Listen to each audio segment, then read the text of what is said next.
বাংলার এক ছোট্ট গ্রাম ছিল। গ্রামের নাম ছিল শালবনপুর। চারদিকে সবুজ ধানক্ষেত, কাশফুলে ভরা মাঠ আর দূরে একটা ঘন জঙ্গল।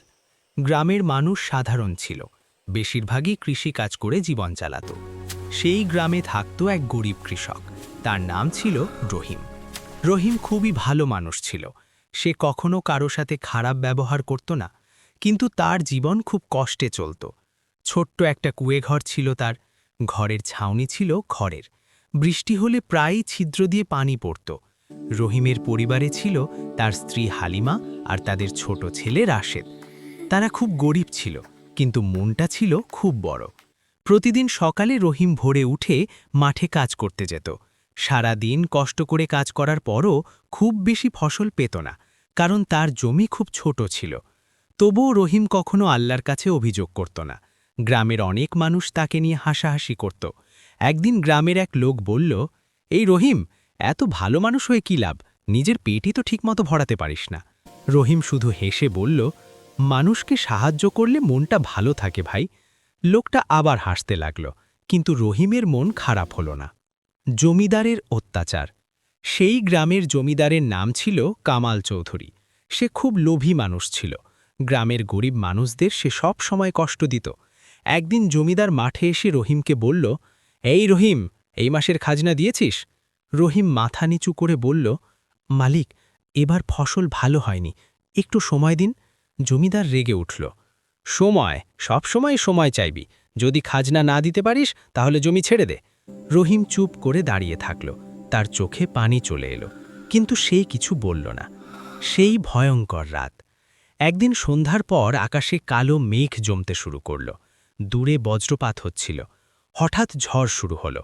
বৃষ্টি এত জোরে পড়তে লাগল যে গ্রামের মানুষ সবাই ঘরের দরজা জানলা বন্ধ করে দিল। রহিম তার ছোট্ট ঘরের ভেতরে বসেছিল। হালিমা বলল, আজ খুব বড় ঝড় মনে হচ্ছে। রহিম বলল, হ্যাঁ, আল্লাহ ভরসা। তখন হঠাৎ ঠক ঠক ঠক দরজায় কেউ কড়া নাড়ল। রহিম অবাক হয়ে গেল। এত রাতে কে আসতে পারে? হালিমা একটু ভয় পেয়ে বলল, এত রাতে দরজা খুলো না।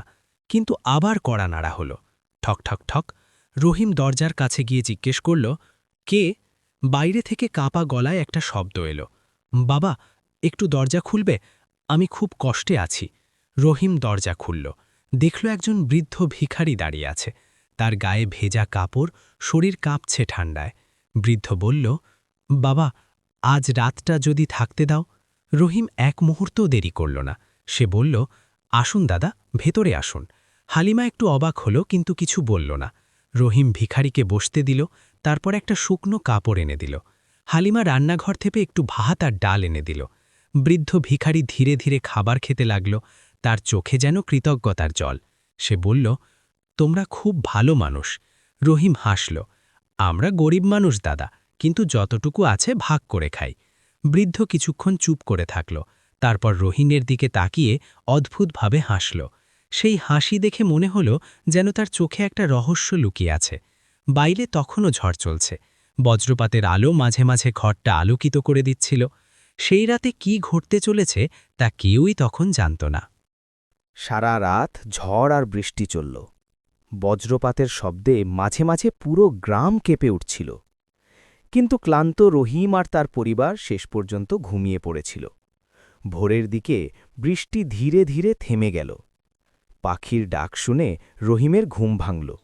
সে উঠে বসে দেখল ভোরের আলো ঘরের ফাঁক দিয়ে ঢুকছে। রহিমের মনে পড়ল, গত রাতে একজন বৃদ্ধ ভিখারি তাদের বাড়িতে আশ্রয় নিয়েছিল।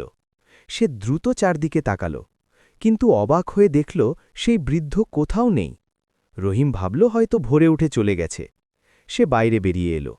বাইরে বেরিয়ে সে যা দেখল তা দেখে তার চোখ বিস্ময়ে বড় হয়ে গেল। তাদের উঠানের মাঝখানে একটা বড় মাটির হাঁড়ি রাখা। হাঁড়িটা আগেও কখনো সেখানে ছিল না। রহিম অবাক হয়ে হাঁড়ির কাছে গেল। হালিমা তখনও ঘরের ভেতরে ছিল। রহিম ধীরে ধীরে হাঁড়ির ঢাকনা তুলল, আর তারপর সে যা দেখল তা দেখে সে প্রায় চিৎকার করে উঠল। হাঁড়ির ভেতর সোনার মুদ্রা ভর্তি। রোদে মুদ্রাগুলো ঝলমল করছে। রহিম বিশ্বাস করতে পারছিল না। সে তাড়াতাড়ি হালিমাকে ডাকল, হালিমা, হালিমা, তাড়াতাড়ি বাইরে আসো। হালিমা দৌড়ে বাইরে এলো। সে হাঁড়ির ভেতর তাকিয়ে হতভম্ব হয়ে গেল। এটা কোথা থেকে এলো? রহিম ধীরে বলল, আমি মনে হয় বুঝতে পারছি। গত রাতে যে বৃদ্ধ ভিখারি এসেছিল, সম্ভবত তিনিই এটা রেখে গেছেন। হালিমা অবাক হয়ে বলল, কিন্তু কেন?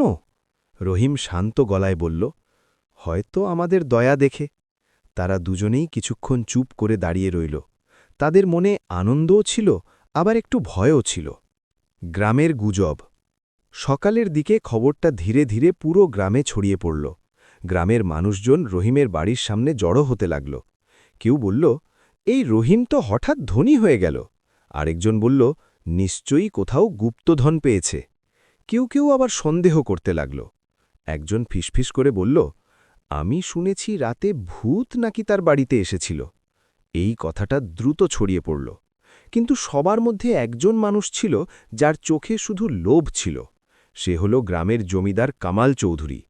জমিদারের লোভ। জমিদার খবর শুনে সঙ্গে সঙ্গে রহিমের বাড়িতে এলো। তার সাথে ছিল দুজন চাকর।